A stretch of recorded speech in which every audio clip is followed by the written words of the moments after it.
తెలంగాణ అసెంబ్లీలో హీరో అల్లు అర్జున్పై నిప్పులు చెరిగిన ముఖ్యమంత్రి రేవంత్ రెడ్డి ప్రభుత్వ నిర్ణయంపై ఏపీ ఉప ముఖ్యమంత్రి పవన్ కళ్యాణ్ స్పందించారు. తెలుగు సినీ పరిశ్రమ ఆంధ్రప్రదేశ్కు తరలి రావాలని పవన్ కళ్యాణ్ పిలుపునిచ్చారు.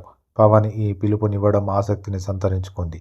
ప్రభుత్వ కార్యక్రమంలో భాగంగా పవన్ అల్లూరి సీతారామరాజు జిల్లా అనంతగిరి మండలం గిరిజన ప్రాంతాల్లో పర్యటించారు.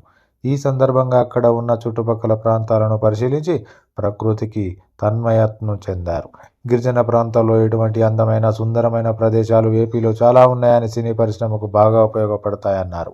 ఈ ప్రాంతాల్లో షూటింగ్ చేస్తే తెలుగు సినీ పరిశ్రమకు ఏపీ ప్రభుత్వం ఎంతో సహకారాన్ని అందిస్తుందన్నారు.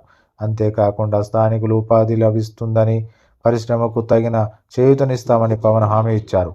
ఈ రోజు తెలంగాణ అసెంబ్లీలో ముఖ్యమంత్రి రేవంత్ రెడ్డి తెలుగు సినీ పరిశ్రమపై అల్లు అర్జున్పై తీవ్ర స్థాయిలో విరుచుకుపడిన సంగతి తెలిసిందే.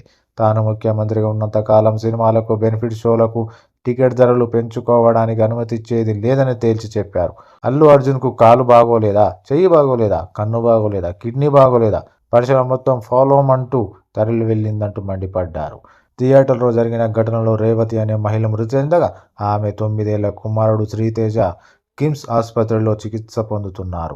ప్రస్తుతం ఆ బాలుడి పరిస్థితిపై హెల్త్ బులెటిన్ను వైద్యులు విడుదల చేశారు. కళ్ళు తెరిచి చూస్తున్నప్పటికీ ఎవరిని గుర్తుపట్టలేని పరిస్థితిలో ఉన్నాడని వైద్యులు చెప్పారు. శ్రీతేజ్కు ట్రైకాస్టమీ చేశారు. ఆ బాలుడిని పరిశ్రమకు చెందిన వారెవరూ కనీసం ఆసుపత్రికి వెళ్లి పరామర్శించలేదని రేవంత్ రెడ్డి పరిశ్రమపై ధ్వజమెత్తారు. అసెంబ్లీలో ముందుగా సంధ్య థియేటర్లో ఏం జరిగిందో ప్రభుత్వం నుంచి స్పష్టత కావాలని అక్బరుద్దీన్ ఓవైసీ కోరగా అందుకు రేవంత్ రెడ్డి పై విషయాలన్నీ లేవనెత్తారు.